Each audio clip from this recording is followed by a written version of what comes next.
Welcome à toutes et à tous dans cette nouvelle vidéo, et avant de commencer, sachez que cette vidéo est sponsorisée par NordVPN. Non, je déconne, j'ai même pas 60 abonnés, je fais une vidéo tous les 7 mois. Internet raffole du what the fuck, de l'insolite. Et le thème de la géographie n'est pas en reste sur ce point. Je vous propose donc de me suivre dans l'exploration de ce qu'il y a de plus what the fuck sur notre bonne vieille Terre.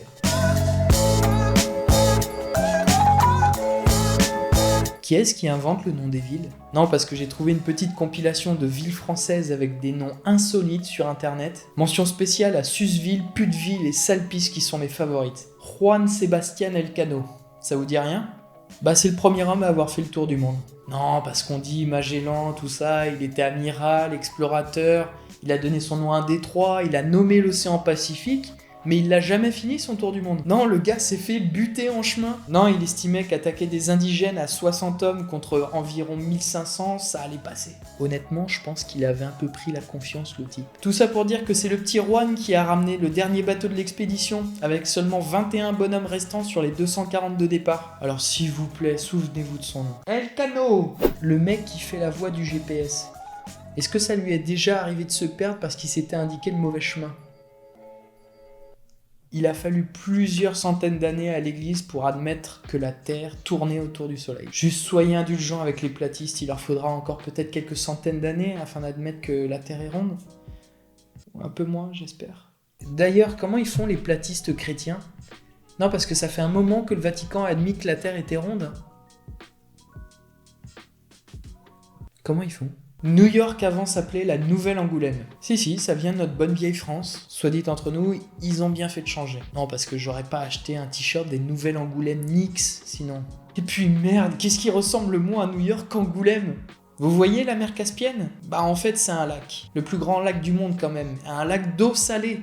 Parce que nique la logique. Qui est-ce qui a décidé de mettre les espèces les plus dangereuses au même endroit?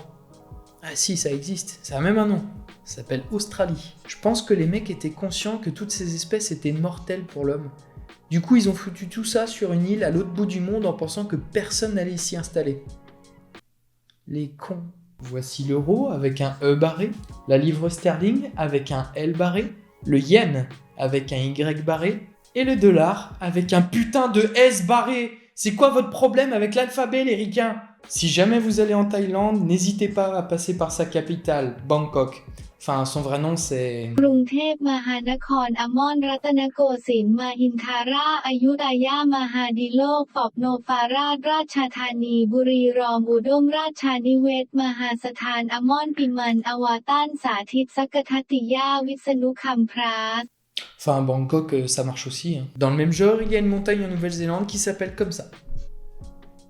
Là, vous vous dites qu'il y a un sens spirituel à ce nom, ou du moins une explication logique. Bande de naïfs. Ça veut littéralement dire l'endroit où Tamatea, l'homme aux gros genoux qui glissait, grimpait et mangeait les montagnes, connu comme l'avaleur de terre, a joué de la flûte à sa femme. C'est-à-dire qu'il y a un mec, en grand manque d'inspiration, qui devait donner un nom à cette montagne, et qui a trouvé bon de décrire ce que son pote faisait avec sa femme.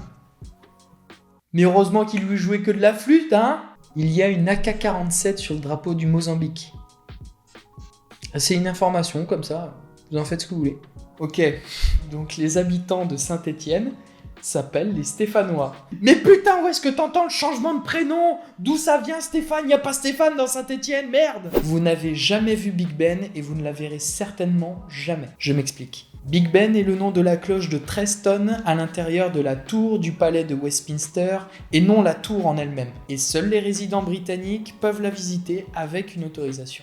Ok, parlons tourisme. Vous connaissez certainement ce logo I Love New York. En 1977, l'État de New York a financé une campagne publicitaire de quelques semaines pour promouvoir le tourisme. La ville s'est donc tournée vers l'artiste Milton Glaser pour réaliser un logo qui aujourd'hui est connu dans le monde entier. La campagne publicitaire étant de courte durée et pensant que son logo n'aurait qu'un impact limité, ce bon vieux Milton a donc cédé ses droits d'auteur à la ville de New York. Ah la boulette! Donc voici les différents produits I Love New York, et voici une partie du fric sur lequel s'est assis Milton. Hong Kong est la ville la plus chère du monde et ce depuis 2010. C'est cher comment ? En 2017, une place de parking de 17 mètres carrés s'est vendue 562 463 €. Alors pourquoi Hong Kong est si cher ? C'est parce que ça fait 140 télé 4K QLED. 140. Il faut aussi prendre en compte la situation géographique de Hong Kong qui lui confère ça fait 140 615 Happy Meal avec de l'hyperglycémie et quelques diabètes. N'oublions pas que le développement économique de Hong Kong a favorisé l'essor de deux Ferrari 488 GTB V8 Pista 720 chevaux. Bon, après, il faut de nouveau redépenser cette somme pour acheter une deuxième place de parking. Ok, que feriez-vous si vous arriviez à rencontrer la tribu la plus isolée au monde ? Découvrir une culture inconnue ? Ou faire de nouveaux potes ? Apprendre une langue presque pas parlée ?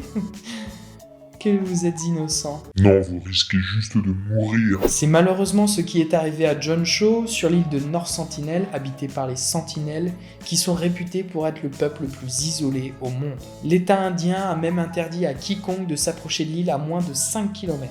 Mais ça n'a pas arrêté John qui avait pour objectif de découvrir le peuple des Sentinelles, mais pas que, car il était venu convertir ce peuple au christianisme. Comment vous dire ? Mais même les témoins de Jéhovah sont moins insistants que ça. Le gars se rend à l'autre bout du monde, brave tous les interdits plusieurs fois. Tout ça pour convertir un peuple ouvertement hostile à toute intrusion sur leur territoire depuis plusieurs centaines d'années.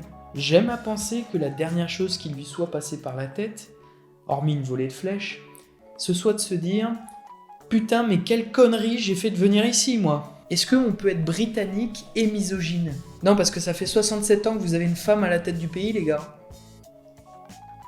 Quoi ? Ouais, ces images sont floutées, ouais. Vous avez plus de 18 ans ? Non, parce que je vous présente le sexe des branlettes, le gros sexe et le sexe percé. Pour info, c'est en Suisse qu'il faudra vous rendre si vous voulez gravir ces... Enfin, faites ce que vous voulez. D'ailleurs, même si le nom de ces montagnes s'écrivent de cette façon, elles se prononcent C et non pas sexe. Janko Kos est le maire de la petite ville de Zalek en Slovénie.